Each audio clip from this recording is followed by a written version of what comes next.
Hey, I am so glad you're here. I want to show you how to make beef gravy. My grandmother used to always make this, and I'll make it for you again maybe when I cook the roast the way she cooked it, but she made a beef gravy. And so I am making a roux, and I actually, from my minute steaks today, I had several pieces of fat that I fried, and I got that grease off, and so I started with that first, and it wasn't enough, so I added just a little bit of vegetable oil, and I probably started with maybe 1/4 of a cup of oil, and then I probably with 1/4 of a cup of the flour. But like I told you on the tomato gravy, it's just kind of experimental. I don't have a recipe for you. You just don't want to put too much flour though. Don't do too much, because the more flour you put, the more liquid you got to keep adding, and either you're going to have a really thick gravy or you're going to have a lot of gravy.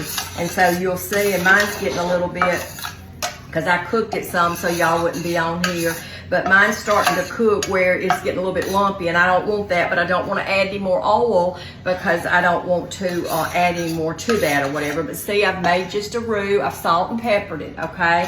Now, here's where it gets good.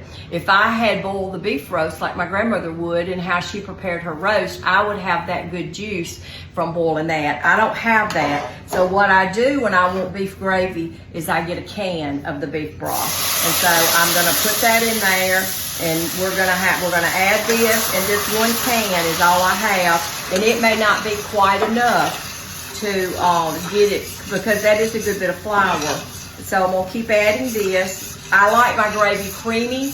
I don't want it to where it is in lumps, and you need to keep in mind, now I'll serve this after lunch, and it will have gotten cold, and it'll probably do a film over the top, and I may have to add a little liquid to it to get it to thin back out like I want it. But we're gonna cook this for a little bit. I cooked, the flour's raw, and I cooked it a lot to make the roux, and so I'm not really concerned about that. Now this is gonna need a lot more salt, I feel like. We'll taste of it and see, just because I don't really know how much salt is in this beef broth, but we're just gonna add more beef broth, and then I am gonna taste of it to see if we need. I can see already that we need more pepper. Y'all will see back here, as I showed you in my tomato gravy, that I made 2 pans of biscuits today. I'm frying up some minute steak fingers, and I'm gonna do some of the cutlets, the pork cutlet ones too, for lunch, and I'll show y'all that. All right, so let's see. I'm gonna thin it out a little bit more, but let's check our salt. Oh, y'all, that is so good, that beef flavor, but it does need more salt, because flour, it's kind of bland, and so you really have to season it good.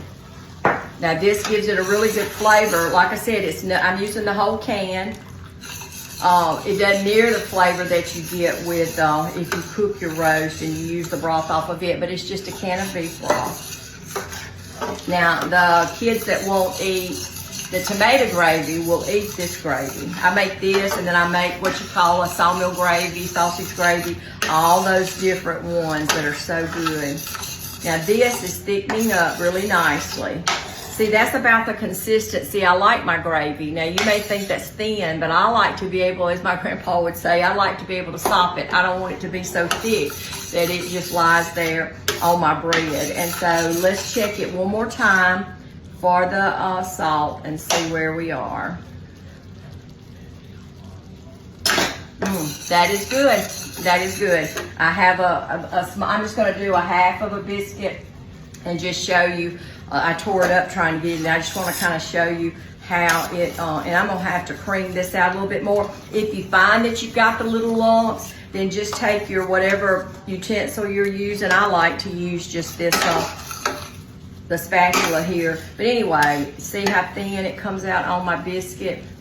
Look at that. Isn't that good? That's going to be so good. And I'm going to have to add a little more water to this, because it's starting to thick more than I want to. But this is gonna be so good. And again, I'm sorry I don't have measurements for you, but this is the way I was taught to cook. And gravy to me is trial and error. And the more you try it, I told y'all from back when I was telling you that story about my biscuits and that you could have thrown them at the wall and that I don't think it would have phased them. But my gravy was so thick, and my granddaddy just said, Debbie Gal, it's the best I've ever had. And so it's been trial and error over all these years that I've learned to do these gravies. So start now, and you will be to where you want to be with your gravies too.